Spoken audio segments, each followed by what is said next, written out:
Welcome to Triple M NRL Daily on your Wednesday, which means it's normally the Journos edition. It's Charlie White here and I'm with Danny Weidler. But Danny, you've organised a very special guest for us. Doesn't get more special, does it? We've got royalty in the house, the great Tommy Turbo. What an introduction. Great to be here, guys. How good. Mate, it's great to have you. This is the best footy player we've ever had in this studio by far. There you go. That can't be true.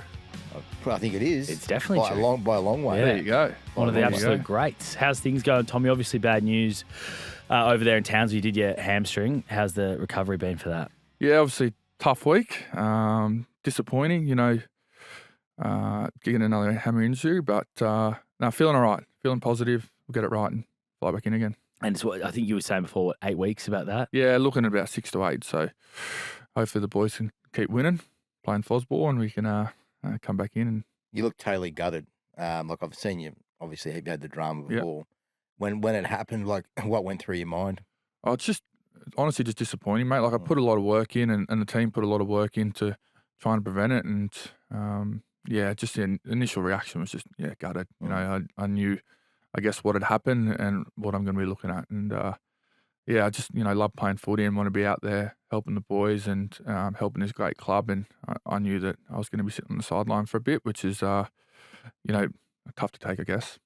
I guess it's also, we're not going to go through the history of law, but it's at a time where Manly probably really need you, like there's been a change of coach. Yep.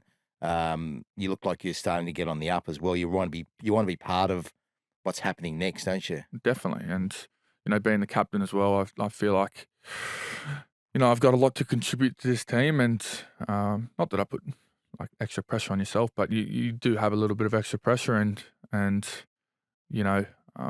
like I said before, I work really hard to make it not happen. And then, it was a tough one to take. And watching on TV, I don't know how you felt, Charlie, but, the whole of the game has, the Trbojevic family in their heart in a lot of ways, and they enjoy what you do, and everyone sort of feels for you. Did you get a lot of support afterwards? Did you feel like a lot of people sort of get around you at that time? Yeah, I'm very lucky. Very lucky. We've got a lot of good people in my corner, and I think widely speaking, I think that the rugby league community all really supports me and wants me to do my best and be playing footy, and so a lot of people reach out and send their best, and I guess I be back on the field as soon as I can. You could almost feel the air go out of the stadium. Like you were in your own head and your own space, but just for everybody else watching, it was like, oh, bloody hell, not poor Tommy sort of thing. Like, and that's the respect that you have in the game. I don't know. Do you realise it? Do you feel that? Or a little bit. I think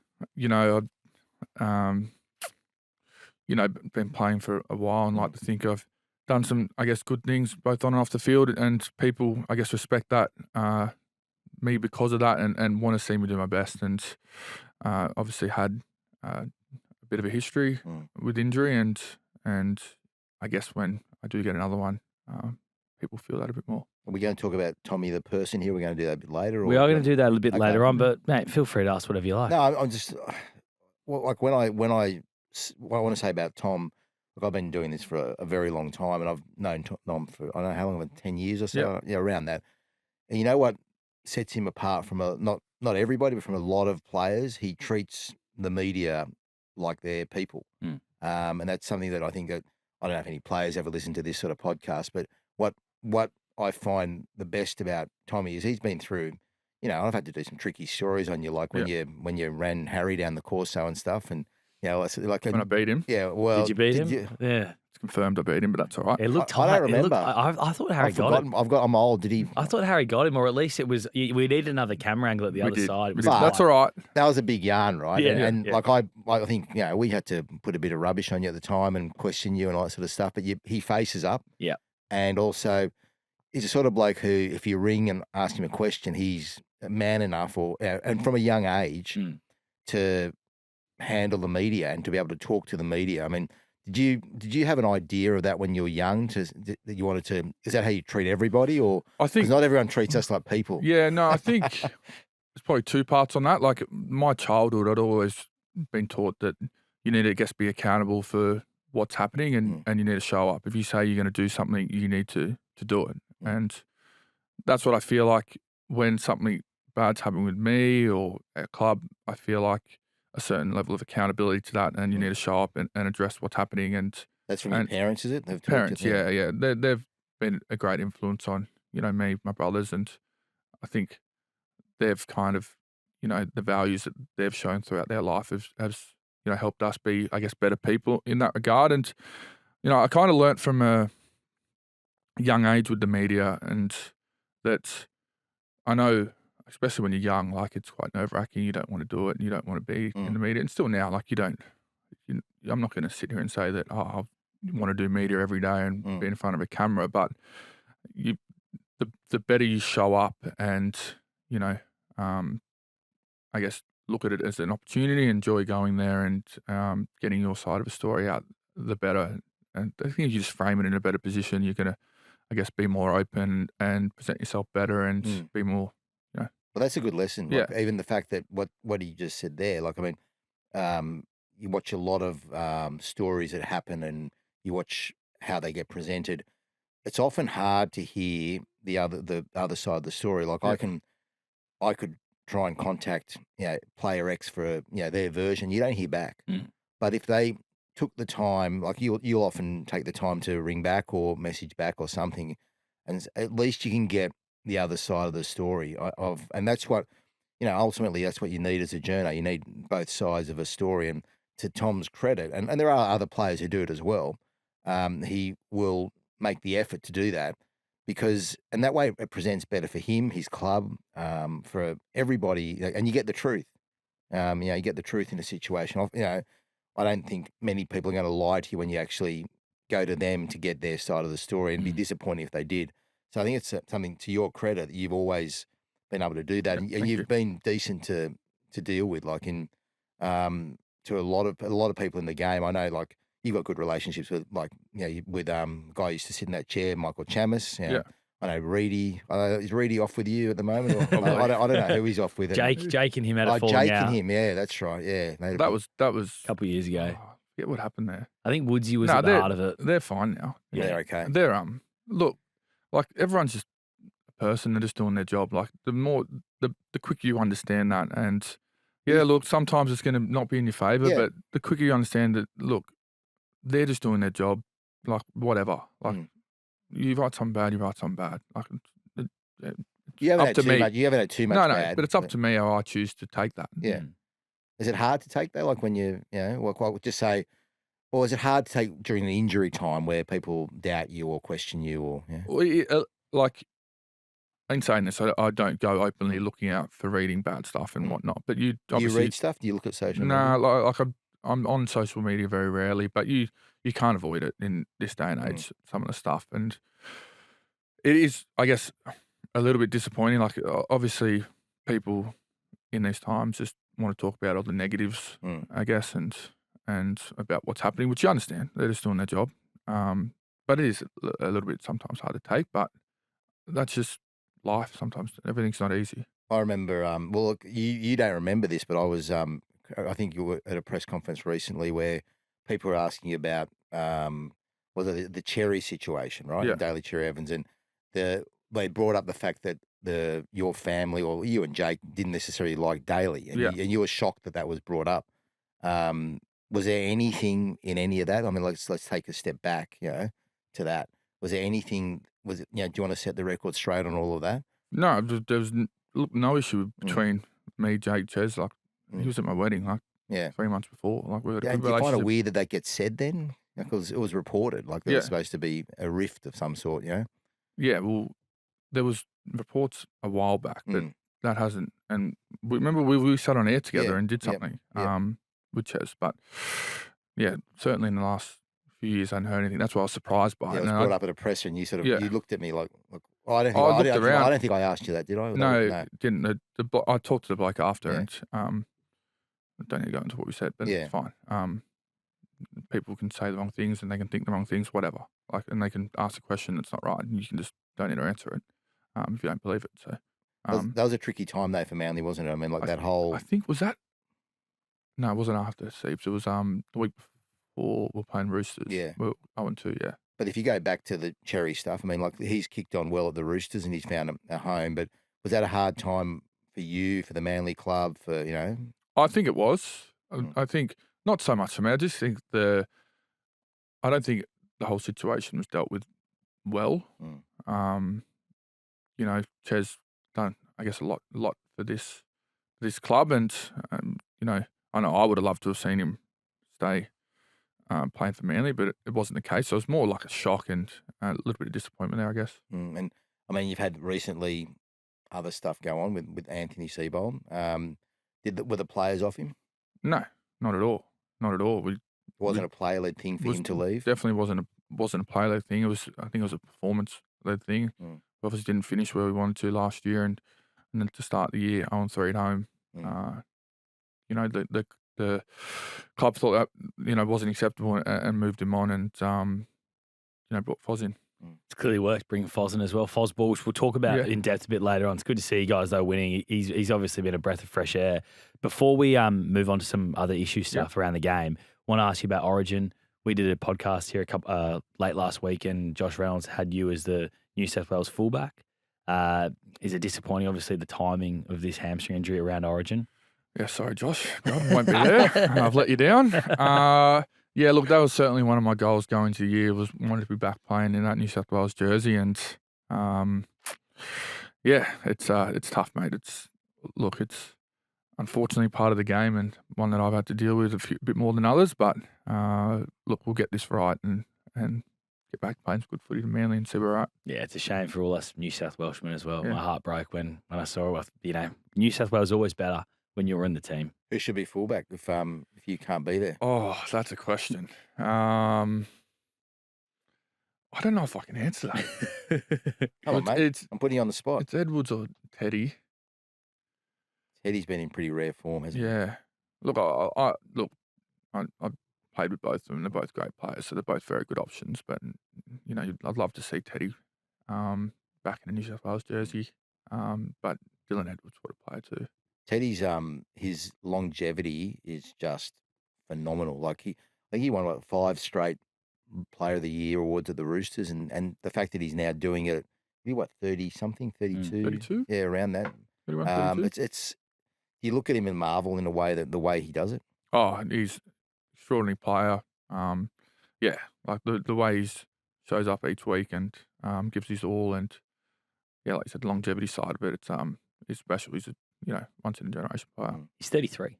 Incredible. What do you reckon is going to happen to him when his contract ends at the Roosters, Danny? Is he going to retire? Is he going to play on? He looks like, why would you not play on when you're playing the way he's playing? Well, I put something to him the other day about the link with, was it Herbie Farnworth? And I said, how would you feel if, look, the Roosters get linked with these sort of players all the time? And he said, well, he's used to it. And I said, if he came there, he said, I'm happy for him to come, whatever, wherever he ends up, it's great. So I don't think he's threatened by that potential arrival. And I don't think he's got retirement on his mind either. So, Herbie could play centres at the Roosters if he ended up coming there. But Teddy, I think Teddy is playing as well as ever. I mean, I saw him playing against Newcastle live. I watched him pretty closely. And he's phenomenal. He's still got it. He's still got the speed, the energy, the strength. He might have dropped off a little bit in pace overall, but he's got enough speed off the mark to still be a threat. And the stop-go with him is, there's no one better at turning quickly and stop-go in traffic than Teddy is there. So, I think that, I don't think he's put an end date on anything at the moment. And I don't know whether that'll be a problem or not for the Roosters, because they've got some, good kids coming through in that position. Is that Rex Bassingthwaite? Yeah. There's a big rap on him. I haven't seen him play, so I'm only going on what other people are saying. So I'd hate to see them limit Teddy in any way. I think he should be able to call it for his own. Well, he should be able to call his own career. I think that if he wants to play on, I think given the service he's given to the Roosters, he should be allowed to play until he's ready to not play. When you watch games, Turbo, do you look at the fullback and watch what they're doing? A little bit. Yeah. A little bit. You try and, I guess, learn off other people, but you more just watch the game to see how, I guess, teams attack, teams defend, and yeah, kind of look at it through that. It's not so much you look at one position and see what they do. It's more you look at the holistic picture of what teams are trying to do, so you can kind of guess when you play him, you know a bit more about him. Yeah, is there a fullback that you love watching the most? Like Reece, you got your Reece Walshes of the world, you got your James Tedesco's. Reece Walsh is like, he can do things that I guess no one else can. So What about that no try the other day where he just when he ran the outside? But he just has the confidence and belief and just goes for things, and it's but he can pull it off. So well, his fun run to watch. Yeah. his run for the grand final was similar to you. Was it 21 when you won the Daly M? Is that Yep. year? Yeah. That I mean, we've seen some great runs in footy. Your run that year was probably the best I've seen over a long period. Jared Hayne, right up there as well in 09, and Reece, that run, what a run that was. Like I don't know. Do you have much to do with him, or do you know him at all? Or? Reece? Yeah. No, I don't know him personally. So, but yeah, what a player. You're not drinking toilet water together. Might start. Might have to start. Mate, that could be the secret to the hammy. Maybe. But yeah, what a player. So yeah. There's plenty more we're going to talk to you about later on. I'd love to get your thoughts on Kieran Foran a bit later, but let's talk the Dragons for a bit, Danny, because you're at the press You're conference. obsessed by the Dragons, aren't you? Well, I'm not obsessed. It is the main story. I've heard you on so many podcasts harassing the Dragons, bagging everybody. What would you like us to talk about instead? Well, no, I'm happy for you to talk about them. Exactly. It's the main story. You obviously, you were the man who's obsessed. You were the one camping outside a bloody glass doors for 12 hours? It wasn't that long, but that was my job, yes. Yeah. That's more creepy. Standing out I don't know if front, it's lurking, creepy, but it's called doing my job. Yes. How's it creepy? Well, you're just lurking there in the car I did get park. brushed by a lot of people that day. Did you? Oh, hammer, I went up to Jacob Little and went for the handshake and asked him, do you feel for Shane? He just didn't say a word, walked past me. Yeah. All the other boys. I mean, even Cookie, Damien Cook, who's probably, if you're not the world's nicest bloke, Tommy, he's up there in the grand final. He walked out with a phone on his ear, not wanting to, that old trick. But he was too nice to carry through with it. He sort of stopped and said, "Oh, sorry, I just can't talk today." But yeah, it was an ugly scene down there, and it all started with that. Obviously, the decision to get rid of Shane or mutually agree to move Shane Flanagan on, whatever that was. Why do we always have a mutual agreement these days? Why can't someone just come out and say someone's sacked? Yeah, I don't know. But it was enough for him, wasn't it? I mean, look, I think I've said it here before that you could see his health was suffering. Shane Flanagan's, he looked like a mess. And he looked like he'd had enough. And I think he admitted to Dean Young after the game that was enough for him. Like he'd had enough then. And I think he got a good payout, which is nice for him. And he deserves to ride off into the sunset after, trying his best at the Dragons, but his best wasn't good enough. And there are a number of things. Are we going heavily into why it happened? Or yeah, let's do it. Well, the main thing was I think he just picked the wrong people, wrong roster. He got that totally wrong. And when you look at it, I don't think anyone could argue otherwise that the roster was wrong. And the other big factor was the blind spot, which we've talked about, which I hate bringing up, but it's a fact, is that the blind spot with Kyle Flanagan, his son, hurt him. It didn't do him any favours internally, and it didn't do him any favours with a playing group or with the fans. So, and we saw that Dean Young's very first move, or probably second move after telling Michael Ennis he didn't have a job, was to go to Cade Reed's house and tell him he's a halfback. So doesn't that say a lot? Doesn't it say everything, So it's a difficult. I don't want to dance on Shane's situation. I feel for him. You know him. You're coached by him. What was he like as a coach? No, he was an assistant for a year there back in 23. He's a funny man and knows his footy and very passionate about it. So I was disappointed, like you, mate. I know they haven't had the, start of the year that they wanted, but look, I don't know what's going on, exactly internally down there, but I know that he's the type of person he is, and he wanted to, try and fight them out of it, but no, not to be. Did you see like Mick Ennis as well? Did you see you had him? Did you see him as a coach, or do you see him as a coach in? I definitely see him as a coach in the future. I know that a lot of the Manly boys, were really impressed with him. Well, that's what I heard internally, that they were very impressed with him as a communicator. Very, very smart footy brain, very good communicator, and I feel like he's someone that would get the best out of most of the people in a group. So I was surprised by that as well, that he got moved on as well. The funny thing with that, Charlie, was when we were in Vegas, you go to the Dragons training sessions, and I think the loudest voice was Mick, even louder than Dean Young, and definitely, Flanno was sort of standing back a bit. The head coaches seemed to do that, and the assistants seem to do a lot more of the. Is that right? They do a lot more of the nuts and bolts, or yeah, I'll say that. More the detail stuff. Yeah, and they but you would hear Mick Ennis's voice, and he was in the lead up to their Canterbury game, which they played quite well in the Dragons. I know he was driving the narrative of, they don't think, I've been at that club, they don't rate you blokes, and he was really giving the rev up and providing a lot of that motivation.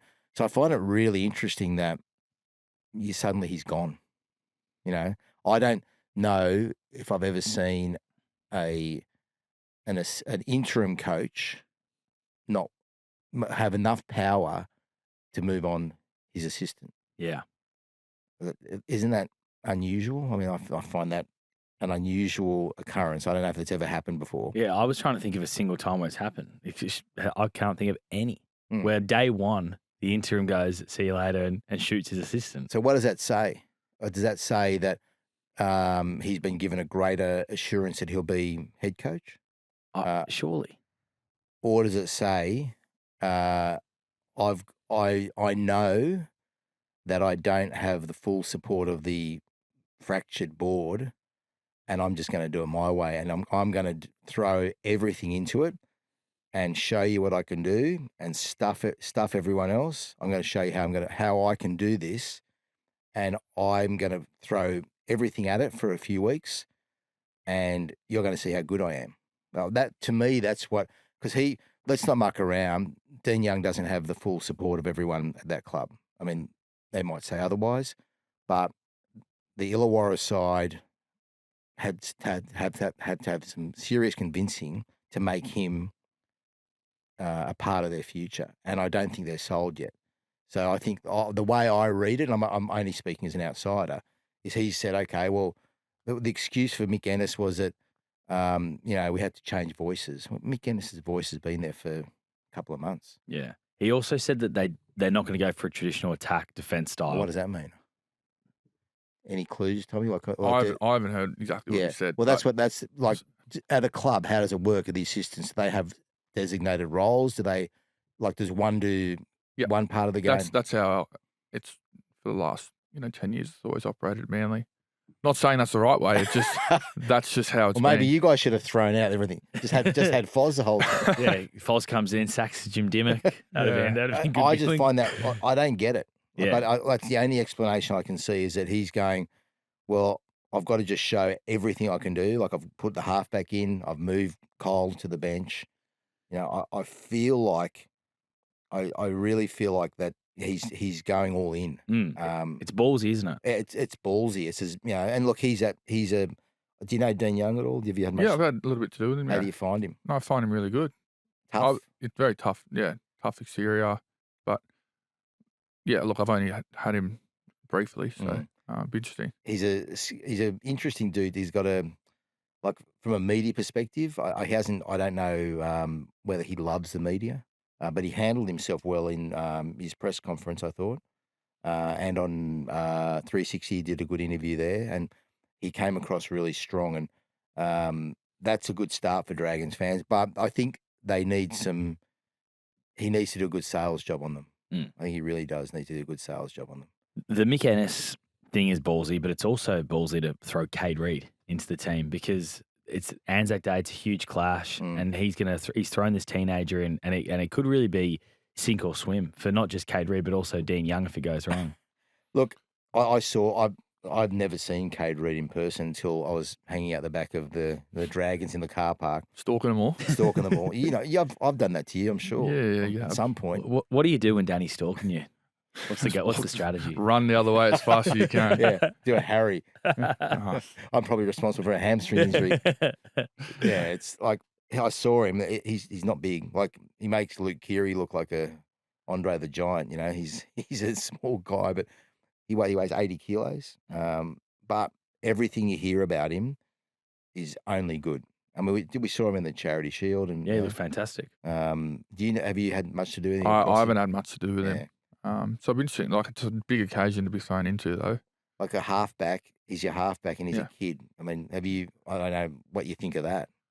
Well, I think you never know when someone's ready until you give them an opportunity.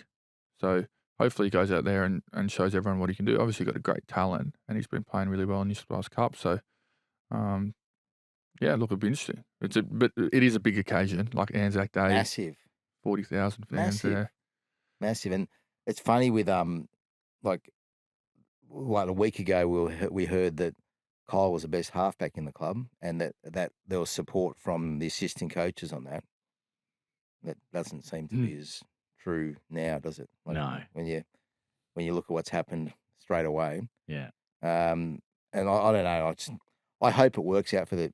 You know, like it's a huge occasion, and you've got to admire what Dean Young's doing.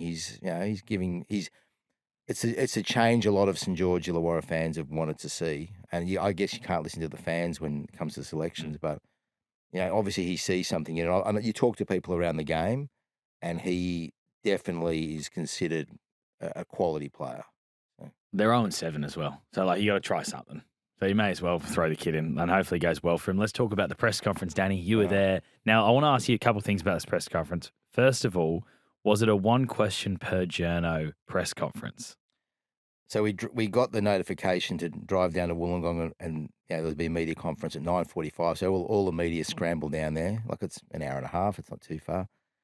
And then when we get there, we're told we have to ask. We get given a Dragons microphone, and we get one question each. Now there's been some sort of suggestion that maybe we're allowed a follow up. We weren't really told that. It was just like one question, move on, and that was not acceptable. Like, has that happened before? No. There was some talk they were only going to allow 2 or 3 or 4 questions for the whole group, like the whole group, and I can tell you the media would have blown up. Yeah, it was. Look, I've got a lot of time. I think their new media person down there, Benny Everell, is a quality journo. He's a really good journo, and I think the more, and he's only relatively new in the position. And I think the more he gets to have his input and say on what happens to the Dragons, the better it's going to be, because the club has to trust people in those media positions to be able to do a job. And I don't think they showed enough trust in him. And it was farcical to get one question. And then, you know, at that press conference, I didn't learn a lot. I don't know what the outside world thought. I mean, did you watch the press, like as a player, or did you see parts of it? I saw parts of it. It was a strange one. I think when you have situations like that, the media are a very important tool for you. So you're speaking to the fans, aren't you? Why try and make them off your side? You know what I mean? Like, wouldn't you try and support, help, give a bit to get a bit? Well, we didn't even get an interim coach. You know, we didn't even get told that, and that was weird in itself. And I think there are reasons for that, because I think there's so much infighting they couldn't put someone there. Yeah. But it was no one was happy. No one was happy with the limited number of questions we got, and we didn't get a lot of insight into what was going on, basically. And I don't even know why the CEO was there. Yeah, it was Andrew Lancaster answered most of it. Yeah. And he, the CEO was just sitting there for a lot of it. So if we would have had a half an hour press conference, that would have been fair. It was a funny one with Lancaster, because he's been in media for so long, but this is a difficult area for me, Charlie. Well, yeah. He's a board member at Channel 9. I work for Channel 9. Yeah. Yeah. So I'm not gonna sit here bagging my boss or one of my bosses. Of course. See, Danny undersells his influence at Channel 9. He's got more power than the board of Channel 9. I've got no power. Danny Weidler runs Channel 9. I've got no He's the power. CEO, I've got chairman, Charlie, all wrapped in one. He tells them he wants to go stalk all the Dragons players. Yeah. He tells them that. I get told, go down there. But it is a tough thing for you to answer. Yes, but it is. The question I have for you is, yes, it's media 101. We're talking about, Tom's talking about it, using the media. How did he get it so wrong for a guy who should be so experienced in media? I think he got the message out that he wanted. He controlled it. He gave the message. And look, he said only as much as he wanted to say. So maybe he did exactly as he wanted to do it, which is what he did. And he threw a grenade out there about media coverage as well, saying that, in general, like the coverage is okay of the Dragons, but there are some elements that aren't fair. And he brought into question actually the way the media covers the game, which I think is quite an interesting topic. What from your perspective, Tommy, like how do you find like what your commitments are, how much you have to do with the media? Do you think the media is unfair in the way they cover the game? Like you've been through a coach sacking recently. I don't think what we have to do is very much, personally. I think you should be doing more. Look, I wouldn't say that we should do more, but like I think we're up once every 2 or 3 weeks. Yeah, as a player. As a player. Yeah. Obviously, you have the game day stuff and whatnot, but in front of the journos during the week, you don't actually do too much. So I wouldn't say that's an issue. I think what my problem, it's all, which is I think a societal problem. It's all very negative, but that's unfortunately what people want to read and want to. Well, there's proof of it now. I know. The proof is you do a positive story, and people don't read it. Yeah, you do something a bit spicy. Like Charlie's trying to get me to be spicy at the moment, and that's what gets people watching or listening. Or just we're all, I guess, attracted to negative information apparently. Well, what do you read? Do you read much rugby league media? Or I don't read too much. Okay. Try and stay stay well away, especially not your dribble. Try and stay away from it. But you do see stuff here and there, and the TV will be on, and be one of your shows or something else. So you see a bit of it, but I just think inherently it's too negative. How would you feel if media got access to players before a game, like in the dressing rooms, or that sort of like happens in overseas sport? Look, I wouldn't be very open to it initially. I feel like that time is a good time. Is it time where you need to prepare to play? Been preparing all week though. How much more do you need to prepare? Yeah, but give us 5 minutes. Well, I do stuff before the game. But what if we were in the dressing room before the game asking questions? No, I don't love that. Wouldn't work. Personally, I reckon that's a step too far as well. Yeah, because that happens in America, though, doesn't it? Not really in the dressing rooms. Like pre-game, like post-game, you can go in the dressing rooms and journos get for NBA. Yep. Every player's available for every journalist in the dressing rooms. But pre-game, you just get the sideline reporter go and do an interview with one or two players before the game. I know for me, like you got a routine that you want to get through, and having you're trying to prepare yourself to play your best, and having media in there trying to grab you, pull you here. I just think distracting? Would be a little bit distracting. Yes. Some people would be able to deal better than I would.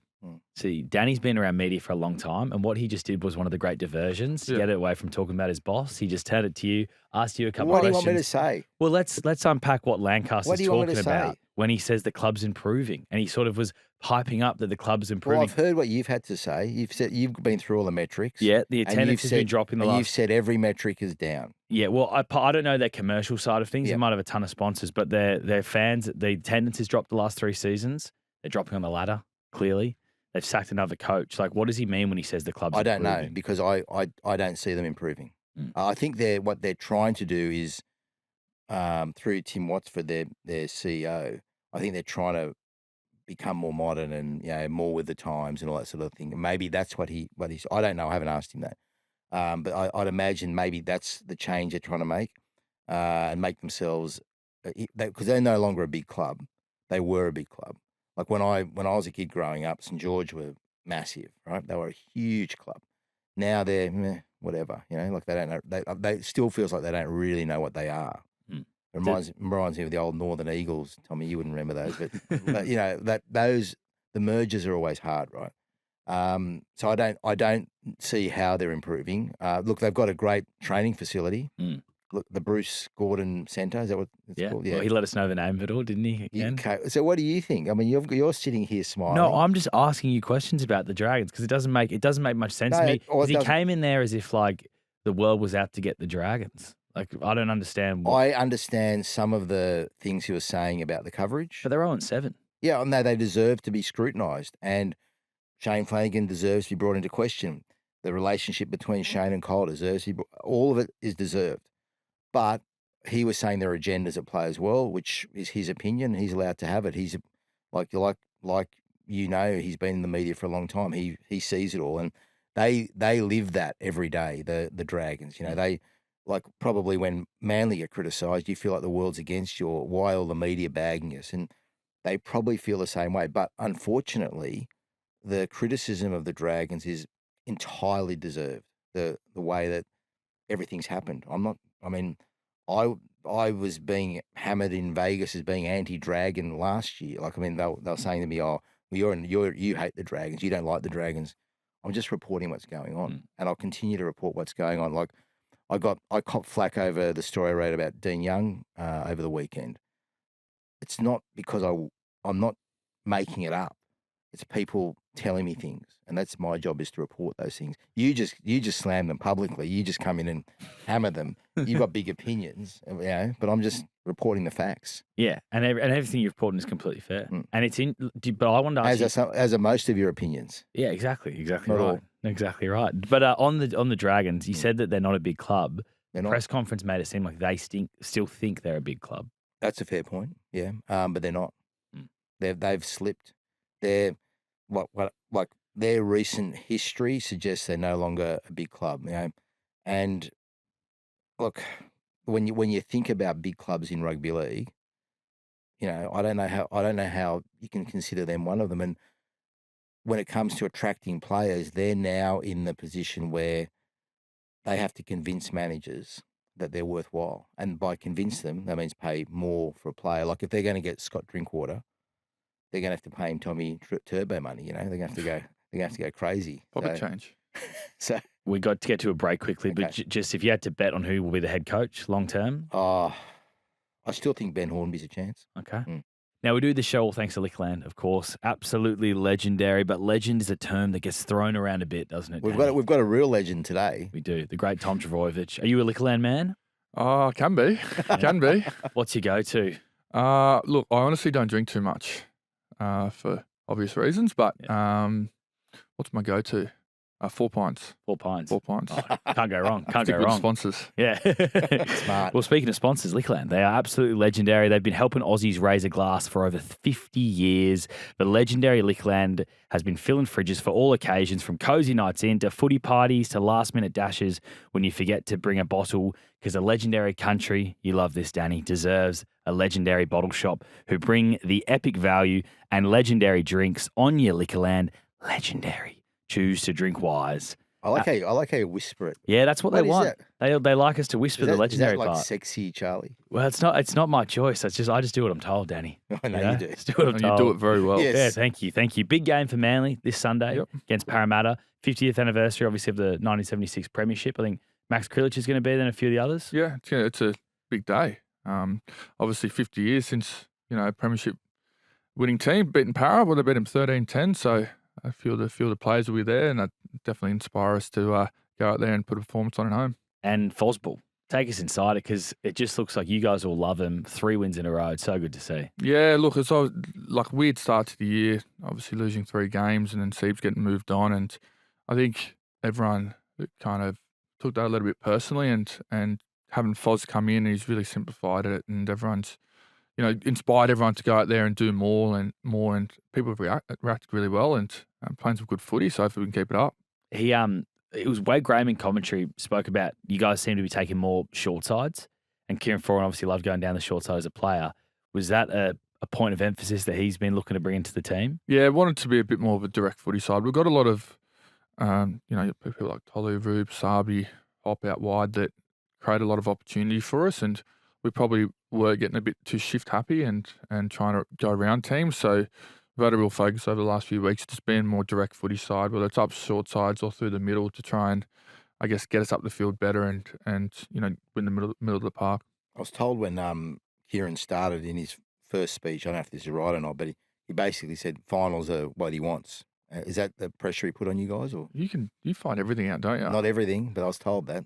Is that right? Yeah, well, look, at the time, we only, I know it's not a great start, but we'd only lost 3 games, so there's still a long way to go in the year, and he believes in us as a footy side, and he was just letting us know that that's his expectation as a coach, and that's what he thinks this footy side should be. And him and Kingy spoke really well, and they let us know that we weren't part of the reason as to what's happened with Seibs is because of us, and we're the only people that can get us out of it.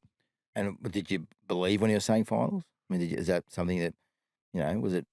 You said yes, that's what we want, or did you get up and say anything? Or oh, that's definitely what we want. It probably at the time, given everything that just happened, I guess the confidence amongst the group wasn't high. But it wasn't until we got out to train and trained really well and put that really good performance in that you start to realise we've got a footy team here. We just need to find out how we can be consistent each week. You won't like me asking you this, but the inference has been that you guys were not performing for Seibs because he'd lost you basically, and now we're seeing this great performances under Kieran. I mean, had you guys given up on the coach? Certainly not. It's. I can understand why people ask it. It's a big change. It is. It's a big change, and so you can understand it. But it wasn't the case. And look, it's hard to put your finger on exactly the reason as to why we weren't going well. But I will say, having Foz come in, I guess a bit of breath of fresh air, and I actually debuted with Foz, and just I guess his character and how he speaks and the respect he has amongst his group, and he's really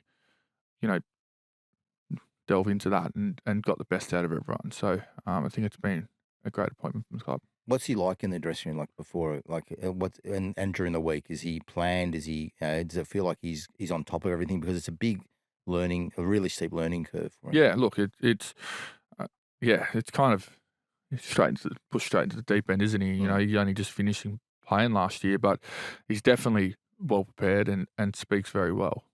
And as a motivator and someone to keep you ready to play your best footy, he's one of the best I've had. The talk is he wants the job now, the head coaching job full time. Would you guys love to see him get him? Oh, I certainly would. I think, being a young coach, young interim coach, I think the only way he's going to get that job is if we play good footy. So if we can keep playing footy like this and show everyone that, he's the best man for the job, then I'd love to have him. He's such a great person, great thinker, and someone that not only love playing with, but love being around. So hopefully we can keep playing well and get the job. Heard a whisper, I don't know if it's right again, but on the first day he had training, or maybe even before he trained the side fully, you and Jake went into a room with him and had a chat to him about stuff. Was that a true thing that happened, and did you guys have any input into the way you wanted the team to play? We caught up with him. I think we went for coffee or something. Okay. Caught up with him and checked on, see how he's going. Obviously, a big change for him, and offer advice. So this is how the team should run. It's my way or the highway. It's like your name is just a coach. I'm the real coach. I'm here. running the show here. And the sooner you get on board with that, the quicker we're going to work. And obviously, you got on board with it.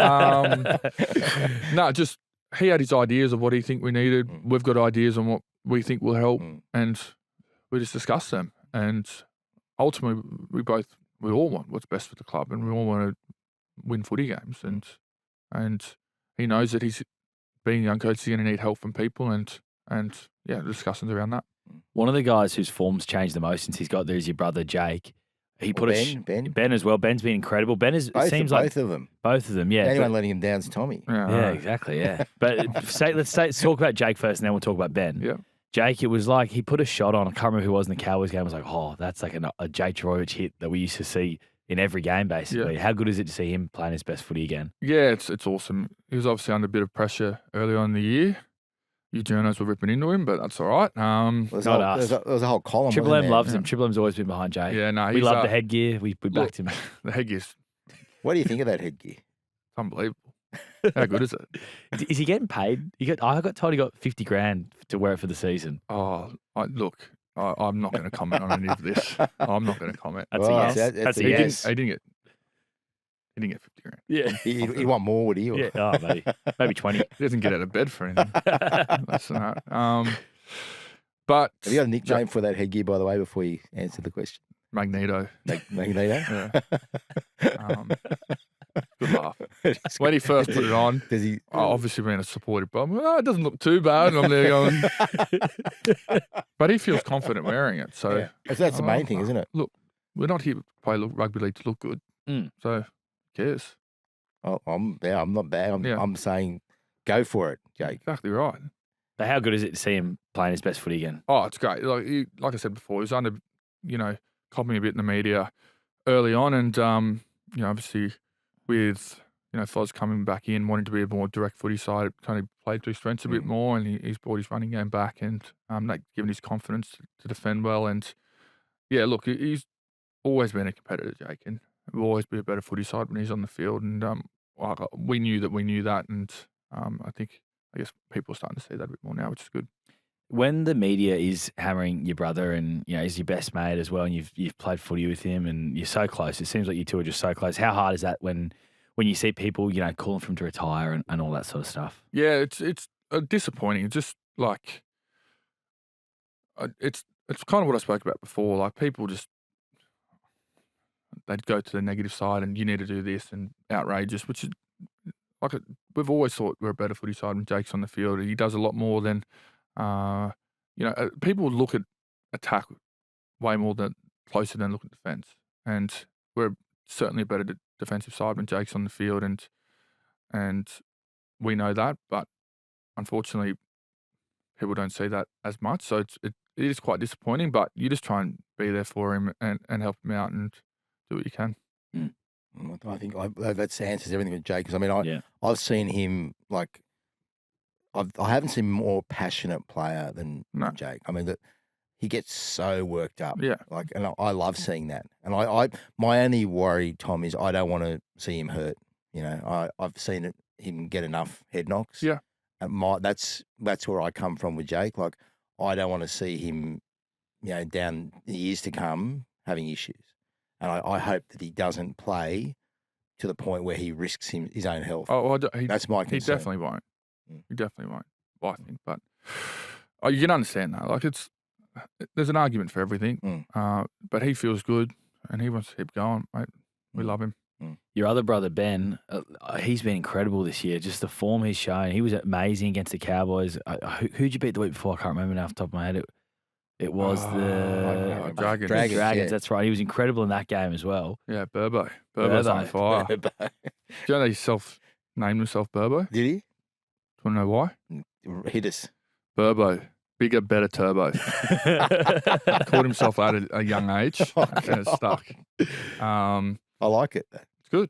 Confidence. Good I agree with him too. Yeah. I'm Team Burbo. I don't, but that's fine. Yeah, look, he's been unbelievable. He's kind of, filled out in his body and playing some really good footy. And he's, been, him and probably Molly been two of our best all year on the back row. The 6 agains this year, obviously the change from the 40-metre line to the 20-metre line. How have you found that as a player? Obviously, a lot more fatigue in the game, it seems. Yeah, I like it.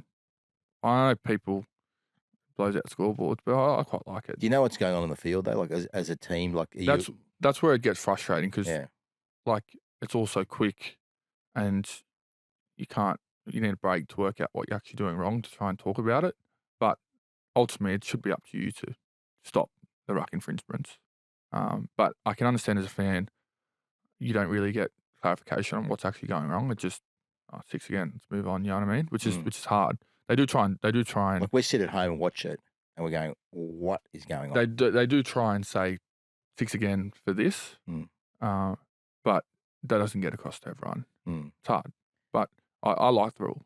And what sort of game? What sort of captain? Like you've had a few games. What sort of are you going to be the in your face, flapping the arms sort of captain when it comes to refs? Is that your style or? Nah, just try and talk to them. Does it work? Nah. Probably annoy a few of them. I think you might have to get more gutho and really rip in. I'm not a in-your-face kind of guy. Or Mitch Moses style. Nah. Start touching the refs. No, well, that gets you a week these days, doesn't it? No, it's supposed to. Yeah. You got to blow up in you, though. You've had a few good blow-ups on the field at teammates. And yeah, I've had a few blow-ups, but there's no point blowing up with the ref. Like, you can't change their mind. Just try and talk to them. Yeah. Are we finished quizzing you about stuff? Or can I ask him? Can I go one more question? One more. Let's go one more. Look, I just want to I want the shower scene, right? when you hurt yourself? The truth. Hamstring in the shower or racing Harry? Come on, give us the I truth. didn't hurt it racing Harry. I know, but a lot of people don't believe you. A lot of people don't believe me, but that's not my problem.